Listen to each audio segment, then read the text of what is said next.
گو بظاہر یہ ساری بات چیت غیر مطلق تھی۔ ٹائیگر نے اسے بتا دیا تھا کہ یہ لطف اللہ خان ڈیولپمنٹ اتھارٹی کا چیف انجینئر ہے، اور چیف انجینئر نے ظاہر ہے ایسے ہی کاغذات منگوانے تھے، لیکن روڈنی جیسے شخص کی طرف سے کسی چیف انجینئر کو کام دینا اور خاص طور پر رقم کا حوالہ، یہ سب باتیں اس کے ذہن میں کسی خاص بات کے وقوع پذیر ہونے کا اشارہ کر رہی تھیں۔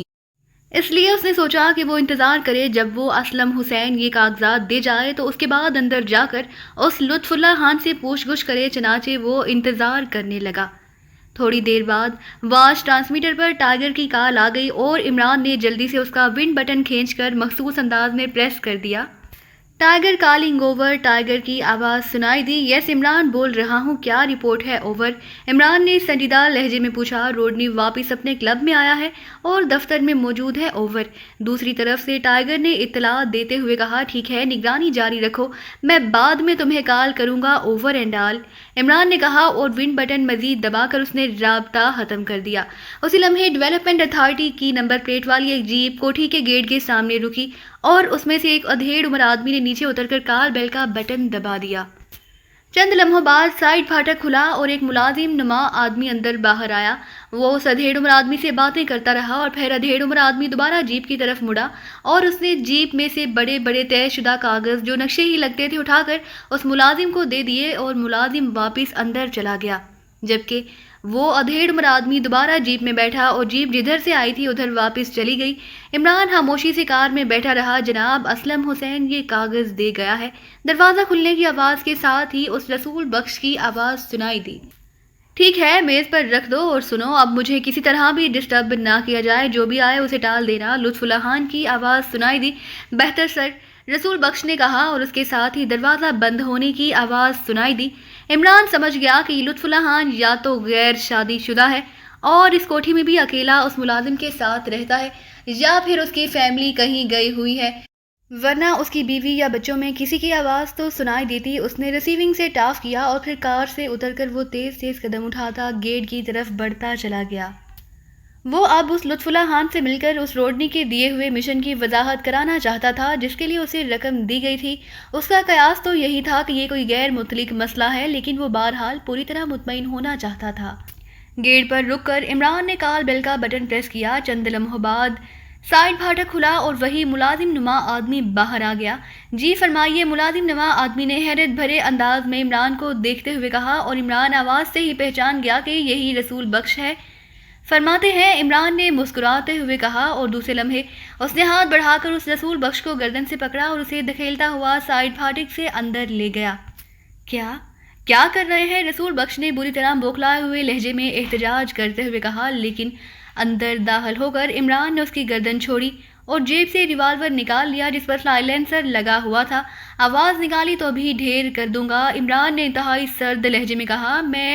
میں تو نوکر ہوں، رسول بخش نے خوف سے کانپتے ہوئے لہجے میں کہا، اسی لیے تو زندہ ہو، ورنہ ایک لمحے میں کھوپڑی کے ٹکڑے اڑ جاتے۔ چلو چیف انجینئر کے پاس لے چلو مجھے، اور سنو، اگر تم نے کوئی غلط حرکت کی تو میں ذمہ دار نہ ہوں گا۔ عمران اسی طرح سرد لہجے میں کہا، مجھے مت مارو، میں تو غریب نوکر ہوں۔ رسول بخش کی حالت واقعی قابل رحم ہو گئی۔ جو میں کہہ رہا ہوں وہ کرو، میں اپنی بات دہرانے کا عادی نہیں ہوں۔ عمران نے گراتے ہوئے کہا، ٹھیک ہے چیف انجینئر صاحب اپنے خاص کمرے میں ہیں، آؤ میں تمہیں وہاں لیے چلتا ہوں، لیکن مجھے نہ مارو، میں غریب آدمی ہوں، میرے چھوٹے چھوٹے بچے ہیں۔ رسول بخش نے بری طرح خوفزدہ لہجے میں کہا، اگر تم نے تعاون کیا تو زندہ رہو گے، ورنہ۔ عمران کا لہجہ اسی طرح سخت تھا اور پھر وہ رسول بخش کے پیچھے چلتا ہوا کوٹھی کے اندرونی حصے میں آ گیا۔ اس کمرے میں ہے چیف صاحب، رسول بخش نے ایک دروازے کے سامنے رک کر کہا، اور دوسرے لمحے وہ بری طرح چیختا ہوا نیچے فرش پر جا گرا۔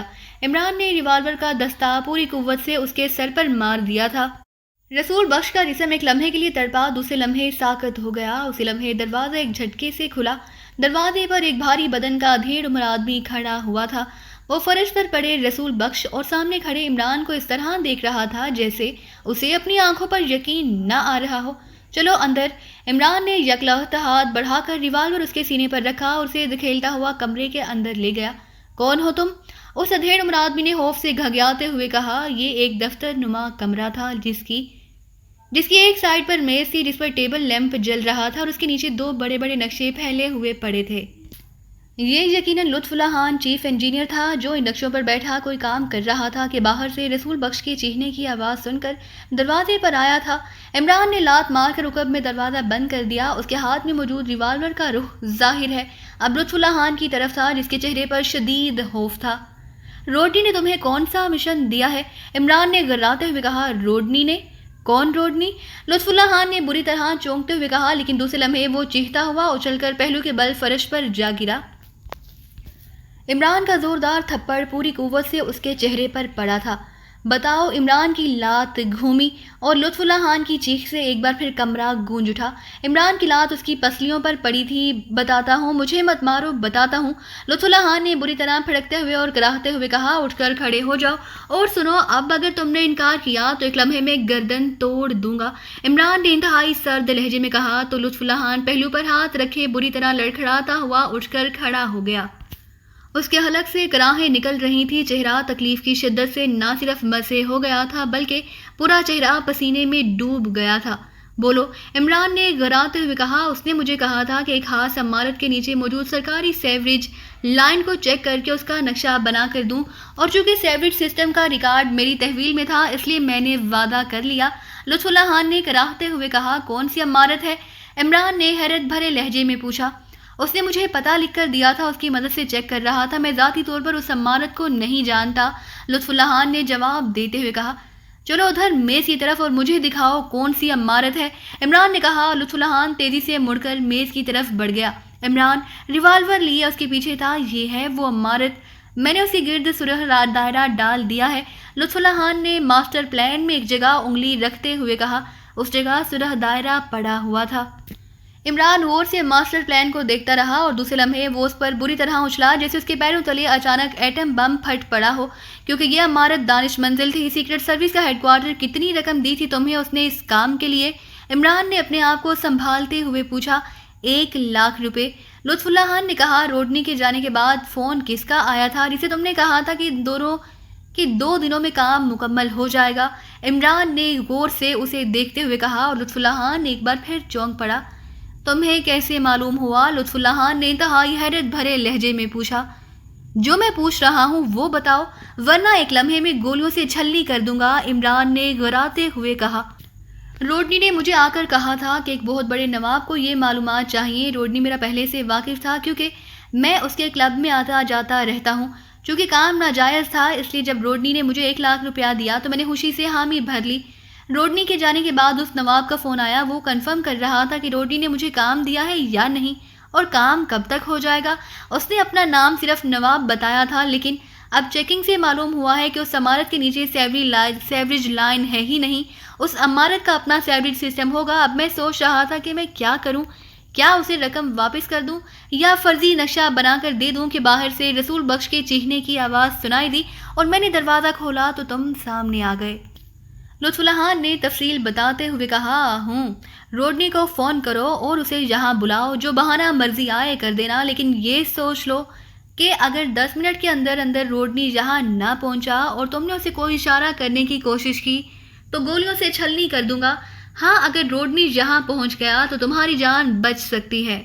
بولو، عمران نے گراتے ہوئے کہا۔ میں بلاتا ہوں، وہ آ جائے گا، لطف اللہ خان نے بری طرح گھبرائے ہوئے لہجے میں کہا اور پھر میز پر پڑے ہوئے فون کا ریسیور اٹھایا اور تیزی سے نمبر ڈائل کرنے شروع کر دیے۔ عمران ریوالور لیے اس کے بالکل قریب موجود تھا۔ Dragon special club. رابطہ قائم ہوتے ہی ایک آواز سنائی دی۔ روڈنی سے بات کرائیں، میں لطف اللہ خان بول رہا ہوں، لطف اللہ خان نے تیز لہجے میں کہا۔ ہولڈ آن کریں، دوسری طرف سے کہا گیا اور چند لمحوں بعد ایک سخت سی آواز سنائی دی۔ روڈنی بول رہا ہوں، کیا بات ہے جناب، آپ نے کیسے کال کی ہے؟ روڈنی کے لہجے میں حیرت تھی۔ مسٹر روڈنی، میں نے نقشے منگوا لیے ہیں اور انہیں چیک کرنے بیٹھا تو یہ دیکھ کر مجھے بے حد الجھن ہوئی کہ جو محلے وقوع آپ نے بتایا تھا وہاں 2 بڑی عمارتیں ہیں۔ اب میں نے آپ سے پوچھنا ہے کہ آپ کو کس عمارت کے سیوریج سسٹم کے بارے میں معلومات مہیا کرنی ہے۔ آپ یہاں آ کر میری مدد کر جائیں تاکہ میں کام کو آگے بڑھا سکوں، لطف اللہ خان نے کہا۔ دونوں کے بارے میں معلومات دے دیں، نواب صاحب کی جو بھی مطلوبہ عمارت ہوگی وہ خود سمجھ جائیں گے۔ مجھے تو انہوں نے جو محلے وقوع بتایا تھا وہ میں نے آپ کو بتا دیا، اس سے زیادہ مجھے معلوم ہی نہیں۔ دوسری طرف سے روڈنی نے جواب دیا اور عمران نے جلدی سے ماؤتھ پیس پر ہاتھ رکھ دیا. اسے کہو کہ نواب صاحب کا نمبر بتا دے تاکہ اس سے پوچھا جا سکے. عمران نے سرگوشیانہ لہجے میں کہا اور ماؤتھ پیس سے ہاتھ اٹھا لیا. اگر ایسی بات ہے تو پھر نواب صاحب کا فون نمبر بتا دیجئے, میں ان سے تفصیل پوچھ لیتا ہوں. آپ کے جانے کے بعد نواب صاحب کا فون آیا تھا, وہ جلدی کر رہے تھے اس لیے میں نے فوری نقشہ جات منگوا لیے تھے. لطف اللہ خان نے واقعی انتہائی ذہانت بھرے انداز میں بات کر رہا تھا. ٹھیک ہے, تم ہو تو ان سے تفصیل پوچھ لو, میں نمبر بتا دیتا ہوں. دوسری طرف سے روڈنی نے کہا اور اس کے ساتھ ہی اس نے نمبر بتا دیا. شکریہ, لطف اللہ خان نے کہا اور اسی لمحے عمران نے ہاتھ بڑھا کر کریڈل دبا دیا اور لطف اللہ خان کے ہاتھ سے ریسیور لے کر کریڈل پر خود ہی رکھ دیا. ایک طرف ہٹ کر دیوار کی طرف منہ کر کے کھڑے ہو جاؤ, جلدی کرو, عمران نے گراتے ہوئے کہا.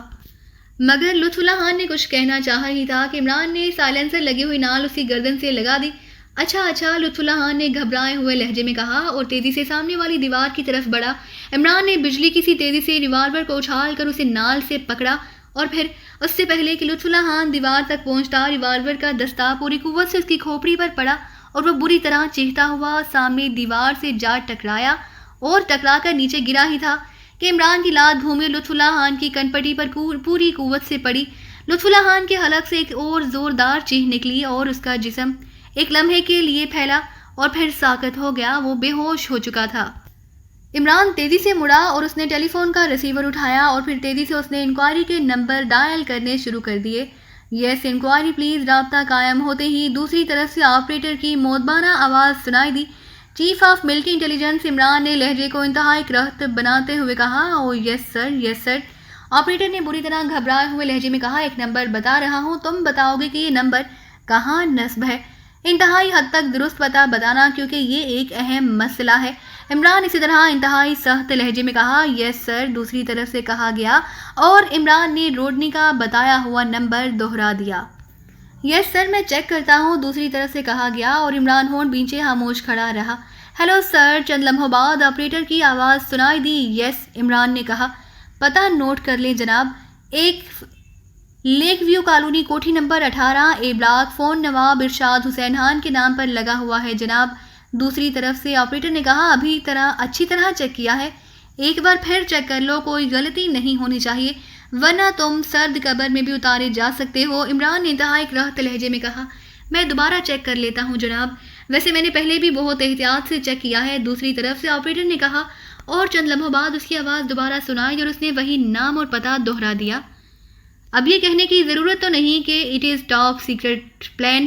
عمران نے کرخت لہجے میں کہا. اور نہیں سر, میں سمجھتا ہوں سر. آپریٹر نے جواب دیا اور عمران نے ہاتھ بڑھا کر کریڈل دبایا اور پھر اس نے تیزی سے X2 کے نمبر ڈائل کرنے شروع کر دیے. X2. رابطہ قائم ہوتے ہی دوسری طرف سے بلیک زیرو کی مخصوص آواز سنائی دی. عمران بول رہا ہوں, ایک پتہ نوٹ کرو.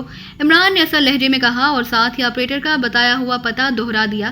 یس سر, نوٹ کر لیا ہے. بلیک زیرو نے مودبانہ لہجے میں جواب دیتے ہوئے کہا. صفدر اور تنویر کو وہاں بھیج دو اور انہیں کہو کہ وہ بے ہوش کرنے والے گیس کیپسول اپنے ساتھ لے جائیں. ہو سکتا ہے اس کوٹھی کی نگرانی ہو رہی ہو, اس لیے انہیں پوری طرح ہوشیار رہنا چاہیے. اس کوٹھی میں کوئی نواب ارشاد حسین رہتا ہے, اسے اغوا کر کے دانش منزل پہنچا دیں, لیکن اسپیشل وے سے, سامنے سے نہیں. سمجھ گئے ہو. عمران نے تیز لہجے میں کہا اور بلیک زیرو کے ہاں کہنے پر اس نے ہاتھ بڑھا کر کریڈل دبایا اور پھر تیزی سے روڈنی کے بتائے ہوئے نمبر ڈائل کرنے شروع کر دیے. یس. دوسری طرف سے ایک بھاری سی آواز سنائی دی. لہجہ بے حد سخت تھا لیکن بولنے والا مقامی تھا. میں چیف انجینئر لطف اللہ خان بول رہا ہوں. نواب صاحب سے بات کرنی ہے. مجھے یہ نمبر ڈریگن اسپیشل کلب کے روڈنی نے دیا ہے. عمران نے اس بار لطف اللہ خان کے لہجے میں بات کرتے ہوئے کہا. اس کا انداز ایسا تھا جیسے وہ واقعی کسی بہت بڑے نواب سے بات کر رہا ہو. ہولڈ کرو. دوسری طرف سے کہا گیا اور پھر کافی دیر تک خاموشی طاری رہی. اس کے بعد ایک اور آواز سنائی دی. ہیلو نواب بول رہا ہوں. بولنے والے کا لہجہ بے حد تفاہرانہ تھا. لہجہ بتا رہا تھا کہ بولنے والا واقعی کوئی نواب ہی ہے. جناب نواب صاحب, میں چیف انجینئر لطف اللہ خان بول رہا ہوں. روڈنی نے مجھے جو پتہ دیا تھا اور آپ نے بھی فون پر کام جلدی کرنے کے لیے کہا تھا, اس لیے میں نے فوری طور پر کام شروع کر دیا. لیکن جناب اس پتے کے مطابق تو نقشے میں 2 عمارتیں آتی ہیں. اب میں الجھ گیا ہوں کہ آپ کس عمارت کے سیوریج سسٹم کے بارے میں معلوم کرنا چاہتے ہیں. میں نے روڈنی سے بات کی تھی لیکن روڈنی کو خود معلوم نہیں تھا, اس لیے میں نے آپ کا نمبر دیا تو میں نے آپ سے بات کی. عمران نے جواب دیا. ہم نے روڈنی سے کنفرم کر لیا ہے کہ تم نے اس سے بات کی ہے. تم دونوں عمارتوں پر کام مکمل کر کے روڈنی تک پہنچا دو. ہم تمہارا معاوضہ ڈبل دے دیں گے، لیکن کام ہر لحاظ سے مکمل ہونا چاہیے، خاص طور پر سیوریج سسٹم کے وہ پوائنٹ جدھر عمارتوں کے اندر کھلتے ہیں ان کی پوری تشریح ہونی چاہیے، سمجھ گئے ہو؟ دوسری طرف سے اسی لہجے میں کہا گیا، یس سر ٹھیک ہے جناب۔ میں دونوں پر کام کر دیتا ہوں، آپ واقعی انصاف پسند ہیں، عمران نے کہا، اور دوسری طرف سے ریسیور رکھ دیا گیا تو عمران نے بھی ریسیور رکھ دیا۔ پھر وہ میز کی طرف بڑھ گیا، اس نے وہاں پڑے ہوئے دونوں نقشے اٹھائے، چونکہ یہ اصل نقشے نہ تھے بلکہ ان کی نقلیں تھیں، اس لیے اس نے میز پر پڑے سگریٹ پیکٹ کے اوپر موجود لائٹر اٹھایا اور ملحقہ دروازے کی طرف بڑھ گیا جس کی ساعت بتا رہی تھی کہ وہ باتھ روم کا دروازہ ہے۔ پھر اس نے اندر جا کر لائٹر کی مدد سے دونوں نقشے جلا کر ان کی راکھ کموڈ میں بہا دی اور باتھ روم سے باہر آ گیا۔ اب مسئلہ یہ تھا اس لطف اللہ خان اور اس کے ملازم رسول بخش کا۔ لطف اللہ خان نے رشوت لے کر سرکاری کاغذات کی نقول فراہم کرنے کی کوشش کی تھی، اس لیے وہ مجرم تھا، لیکن رسول بخش کا کوئی قصور نہ تھا، اور اگر وہ لطف اللہ خان کو ہلاک کر دیتا تو ظاہر ہے الزام اس بیچارے رسول بخش پر بھی آ سکتا تھا، اور اگر وہ لطف اللہ خان کو قانون کے حوالے کر دیتا تو لازماً یہ بات بھی سامنے آ جاتی کہ وہ کس چیز کے بارے میں معلومات مہیا کر رہا تھا۔ اس لیے دانش منزل بھی پولیس یا انٹیلیجنس کی نظر میں آ سکتی تھی، چنانچہ اس نے جھک کر لطف اللہ خان کی ناک اور منہ دونوں ہاتھوں سے بند کر دیے۔ چند لمحوں بعد لطف اللہ خان کی جسم میں حرکت کے آثار پیدا ہوئے تو عمران پیچھے ہٹ گیا، اور پھر لطف اللہ خان نے کراہتے ہوئے آنکھیں کھولی اور اس کے چہرے پر ابھی تک بے پناہ تکلیف کے آثار نمایاں تھے اور آنکھوں میں گہری سرخی اتر آئی تھی۔ اٹھ کر بیٹھ جاؤ، عمران نے ایک بار پھر ریوالور جیب سے نکالتے ہوئے سخت لہجے میں کہا، اور لطف اللہ خان جلدی سے نہ صرف اٹھ کر بیٹھ گیا بلکہ تیزی سے کھڑا ہو گیا۔ تم نے 1,00,000 روپے کے بدلے سرکاری راز غیر مطلق آدمی کو فروخت کرنے کی کوشش کی ہے، تمہیں معلوم ہے کہ یہ کتنا بڑا جرم ہے؟ عمران نے انتہائی سرد لہجے میں کہا۔ سرکاری راز؟ لطف اللہ خان نے بری طرح گھبراتے ہوئے کہا، ہاں، یہ ماسٹر پلان اور سیوریج پلان سرکاری راز نہیں ہے۔ عمران نے ہونٹ بھینچتے ہوئے کہا، نہیں، یہ تو پبلک ریکارڈ ہے، کوئی بھی آدمی سرکاری فیس ادا کر کے اس کی نقل لے سکتا ہے۔ یہ تو اس سیوریج پلان کی سالانہ چیکنگ ہونی تھی، اس لیے میں نے یہ پلان اپنی تحویل میں لے لیے تھے، یہ سرکاری راز نہیں ہے۔ لطف اللہ خان نے کانپتے ہوئے لہجے میں کہا، اگر یہ سرکاری راز نہیں ہے تو پھر اس لارڈ نے تمہیں ایک بدماش کی معرفت 1,00,000 روپے کیوں دیے ہیں؟ وہ دفتر سے اس کی نقلیں نہ لے سکتے تھے؟ عمران نے ہونٹ بھینچتے ہوئے کہا، سالانہ چیکنگ کی وجہ سے قانونی طور پر ایک ماہ کے لیے ان نقشوں کی نقلیں جاری نہیں کی جاتی۔ روڈنی نے پہلے دفتر سے نقلیں حاصل کرنے کی کوشش کی، لیکن چونکہ ایک ماہ تک ان پر پابندی تھی اور روڈنی کو جلدی بھی تھی اور وہ میرا دوست بھی تھا، اس لیے وہ میرے پاس آیا، اور 1,00,000 روپے کی تو اس نے خود مجھے آفر کی تھی، ورنہ میں اسے ویسے بھی ان کی نقلیں جاری کرنے کی خصوصی اجازت دے دیتا۔ لطف اللہ خان نے بتایا، تم نے بہرحال ضابطے کے خلاف کام کیا ہے اور اس کے لیے باقاعدہ رقم بھی لی ہے، اس لیے میرے نزدیک یہ بددیانتی ہے اور میں بددیانت آدمی کو برداشت نہیں کر سکتا، اس لیے کیا یہ بہتر نہیں کہ تم جیسے بددیانت آدمی کو گولی مار دینی چاہیے؟ عمران نے انتہائی کراہت لہجے میں کہا، اس کے چہرے پر یکلہت صفاقی کے آثار نمودار ہو گئے تھے۔ مجھے معاف کر دو، میرے بچے ابھی چھوٹے ہیں، مجھے معاف کر دو، میں رقم روڈنی کو واپس کر دوں گا، میں آئندہ کبھی کوئی کام خلاف ضابطہ نہ کروں گا، مجھے مت مارو۔ لطف اللہ خان نے گھگھیائے ہوئے لہجے میں کہا، سنو، رقم روڈنی کو واپس کرنے کی ضرورت نہیں، بلکہ یہ 1,00,000 روپے اور اپنی طرف سے 1,00,000 روپے ملا کر تم نے آج ہی اسے کوڑیوں کے علاج کے لیے بنائے گئے ہسپتال کو ڈونیٹ کرنے ہیں، آج ہی۔ کل میں ہسپتال سے کنفرم کر لوں گا، اگر تم نے وہاں 2,00,000 روپے جمع نہ کرائے تو کل تمہارے جسم میں کم از کم 2,00,000 گولیاں گھس چکی ہوں گی، سمجھ گئے ہو؟ عمران نے انتہائی کراہت لہجے میں کہا، میں آج ہی جمع کرا دوں گا، میں وعدہ کرتا ہوں۔ لطف اللہ خان نے فوراً ہی وعدہ کرتے ہوئے کہا، اور سنو، اگر تم نے کسی کو بھی میری یہاں آمد اور ان تمام باتوں کے متعلق کچھ بتایا تو تب بھی تمہارا یہی حشر ہوگا۔ عمران اسی طرح سخت لہجے میں کہا، میں کسی کو کچھ نہیں بتاؤں گا، میں وعدہ کرتا ہوں۔